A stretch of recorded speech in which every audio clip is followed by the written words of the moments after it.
In the car hole this evening, lads and lassies, today we're going to talk about engine cylinder ridge reamers. That's right, sit down and learn something, because this is going to be a complicated 10 minutes of your life that you probably will never ever need. What we are dealing with here is a cylinder ridge reamer.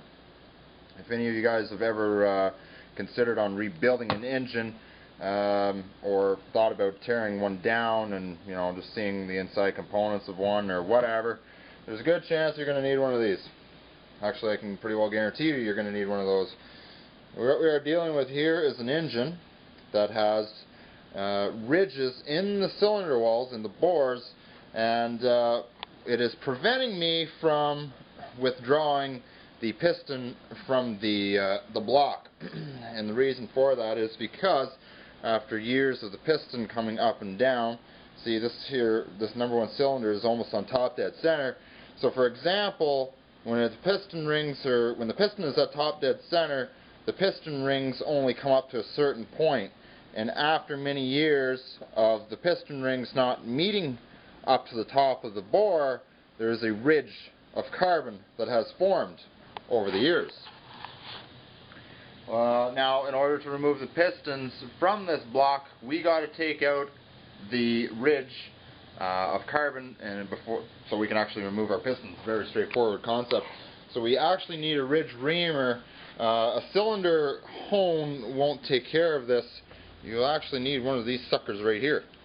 So what we have to do is install a ridge reamer into the bore, and you might have to adjust your crankshaft accordingly in order to make this work. But I'll show you guys I'll demonstrate for you guys how you use one of these, so you can carry on with your engine rebuild. Now, you're going to need to invest about $100 into one of those if you want one. If you guys are just building an engine maybe once every lifetime, you might want to just find an auto parts store that actually just rents them. You can pay a deposit and have it returned. I went out and bought one because, you know what, I do tend to get into stuff like this. Not often, but I mean, like, I can always put it somewhere, and I can shove it in the attic of this place, and 20 years down the road at least, oh, I have one, and it'd be covered in about 6 feet of dust, but I'd still have it. Dust prevents your tools from rusting too, by the way. Alright, so I'm going to show you guys and demonstrate how you use a cylinder ridge reamer today. So get comfortable, get some popcorn ready or some beer. Okay, so once you unbox your unit, you're going to find that you're going to have a set of instructions with it and a nice little diagram, which is actually helpful. All it does is tell you the names of the parts, which is very neat. So in order to, I'm going to give you guys the basic anatomy of one of these. So basically what this does for you is there's a cutting edge right here, okay? And here's a dial up here which adjusts the cutting edge. Actually, these guys here adjust the cutting edge. There's 2 bolts here. Now this dial here just controls the position of the carbide blade. These 2 bolts here adjust the head assembly. We'll get into that in a minute once I get the reamer installed in the engine. Down below on the lower part of the unit we have a spring mechanism here.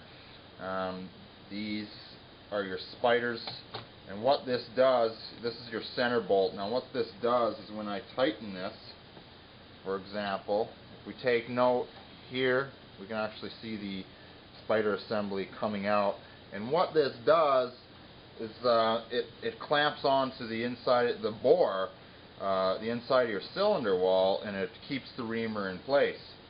So that's what holds it there. Notice that the spring mechanism actually gets it to retract after I loosened off the bolt. Now another thing, right here is your center. Now your center head. Now this is a left-hand thread unit.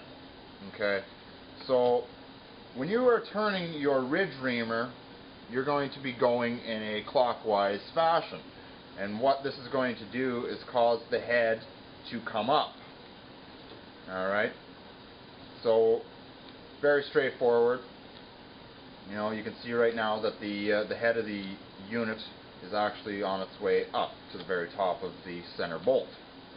And that's basically how that functions. Now what they recommend, a lot of ridge reamers recommend 3/4 of an inch of thread diameter between your center bolt and the bottom nut right here. Okay, so like somewhere around there you want to start off with. Now, has a convenient little notch here. If you have to, you can have your finger placed in there. This keeps your spiders from turning as you try and tighten down the bolt. That's what those notches are for. It helps out with that aspect. If you have to try and, thread your nut, your whole ridge reamer is not going to turn with it. You can actually place your finger inside there and keep the ridge reamer from turning, which is a very good concept. All of them have it. So that's basically it. So now I'll go ahead and demonstrate you guys on how to operate this unit, because I imagine you guys really don't care about something like this. You guys want to see it work in action. Alrighty, so over here we got a very dirty, nasty looking engine. And with that comes a very dirty mess.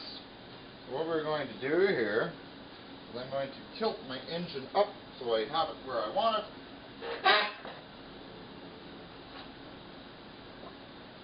Okay, so 3/8 wrench in order to move the dial. Okay, just like so. Alrighty, now I'm going to go ahead, remember about 3/4 of an inch. It doesn't have to be accurate here. We're not reinventing the wheel here. Okay, so we're going to go ahead and drop this unit down in. And I'm going to use a 3/8 wrench on my center bolt. I'm going to focus in on getting the spiders to hold against the cylinder inside the bore so that this unit doesn't turn on me. And then I'm going to focus my attention on getting my carbide like just below the actual ridge. So we have to, I'm going to actually have to turn the cylinder down a notch. Maybe not, we'll see. No big panic, I can always turn the head of my reamer down too. Got lots of room to work with, so I can just keep going lower. Yeah, something like that. And you just want to get your carbide cutting edge right under the ridge. I'll show you that in a second here. Okay, so if we take note, it's a little difficult to see. There is a carbon ridge right here. Okay, you can actually feel it with your finger, and this is what causes many problems in trying to remove pistons from your block. Is this ridge here. I've actually seen a lot of people destroy perfectly good pistons and rings. Well, the rings will definitely go if people decide to try and cram the piston while that ridge is still there. Not a good idea. Invest the time. I know a lot of people try and get the job done as fast and as quick as possible, but I mean, nothing makes a job worse than having to redo everything that you just did. Trust me. So, you want to get the ridge out of there. A cylinder hone might not be enough, so you want to use the ridge reamer on that. So anyway, we're going to go ahead and get this guy in there. It is a good idea if you have some WD-40 lying around too. You should lubricate the cylinder walls while you're doing this. Like I say, this is why the grooves inside your reamer come in handy, because you can actually hold the reamer with your hand. Okay, so it's not moving right now, so we're going to go ahead and snug them up just a little bit, just like so, just enough that it doesn't turn. We don't need to go all crazy with it now. Okay, so now we're going to go ahead and locate our cutting edge, which is just right here. Alright, so I want to get it right underneath the ridge. I don't want to grind off any more than I have to. I mean, it's just a ridge of carbon. I'm not going to try and use this to hone my cylinders. That's not what it was designed for. So I'm just going to work enough of it. So I'm just going to skim through. It's right hand thread, left hand thread, I forgot. and kind of get it where I want it. So we'll start off there. Now we're going to go ahead and set our dial to setting number 3. I'm going to get my cutting edge in the proper position, and we'll start reaming the cylinder. Another important note is with your cutting, you're going to want to make absolute certain that your blade is actually below the ridge, because if you have it too low, this will scorn the cylinder wall, so you want to definitely take note of that. Like I say, you're just trying to get rid of the ridge, remember that.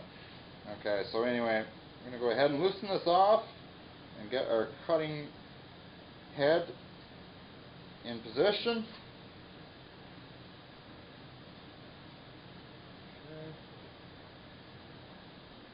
Okay, so setting number 3 right there on our dial.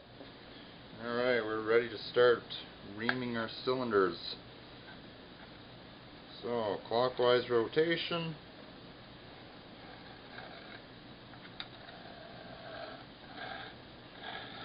You're going to hear scrapey sounds, which is fine.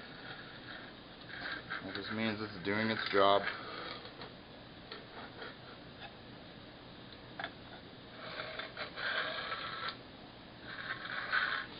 And use some WD-40 or diesel fuel, anything you got. Keep some lubrication in there. Some people will argue on different types of lubricants. You know, it really doesn't matter as long as there is something in there. You know, so don't be afraid to use it.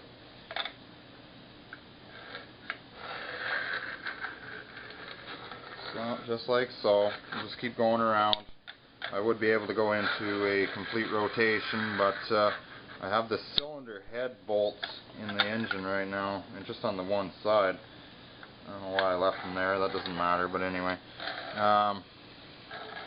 So I can't go in a full rotation. You know, don't be too afraid of it either. I mean, a lot of people get a little carried away with an engine. You know, if an engine can withstand exploding gasoline in it, it can handle a little bit of this to a certain point.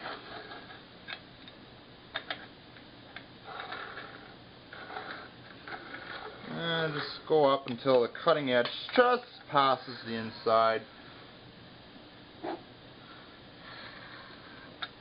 One more turn and that'll be good enough. You'll actually feel it really loosening off toward the top once all the carbon is gone. Perfect. Now don't go counterclockwise with your cutting head. Just undo everything you've done. You can undo your center punch first, and that'll kind of give you enough room that you can lift the Ridge Reamer out, or you can remove your cutting head adjuster bolts and just slide the cutting head back in, just recess it a bit. But just like so, we'll remove the Ridge Reamer now, and we'll take a feel and see what we got. We've got quite a bit of shavings, but we have absolutely no ridge whatsoever. A little bit of ridge is fine, like there's nothing wrong with it. The cylinder hone will eliminate that. There's no need to get totally in a panic and a huff and do it a gazillion times and then scorn the inside of your cylinder walls. You just need to get rid of the carbon ridge. So now this piston, which would be the number 3 cylinder, that piston will be able to come out now with very little effort. It'll just slide right out of there. So now you got to do these with the other 8. You might have to turn your crankshaft the odd way every now and then to get where you need to get with it. Like for example, number 1 cylinder, I can't put the reamer in there at all because it's basically a top dead center. But you guys basically get the general concept. You know, use a little bit of diesel fuel or WD-40. I mean, just something in there just to kind of help it from scoring, and it's absolutely perfect. No ridge at all. Now you're probably wondering about all the deposits that is sitting on top of your piston that is very hard to get out of. Well, you can do that in one of two ways. Suck it out or blow it out. I prefer using a small shop vac in here, and it just sucks it out rather than blow it around, but compressed air can actually force it down in behind there, and you do have to rotate your crankshaft, so I mean that could score the piston wall having to come up all this loose carbon. My preference is to suck it out of there with a shop vac, but blowing it out with a compressed air is also a suitable way of getting it out of there. It's your choice, I'll let you to it. Well, basically that's all there is to it when it comes to that. Set your cutting head back to setting number 2 and proceed with the other cylinders. Very straightforward. You might need a wrench. It can be a little stiff, especially when new. After a while you might not have to use a wrench to turn that, but it does allow for a wrench to be easily inserted onto the cutting head nut. And basically that's all there is to it. Continue that for the other 8. Clean off your cutting edge before installing into the next cylinder. Just give it a dry wipe, get all the old deposits off there, and basically that's all there is to it. And start all over again with the other 7 cylinders.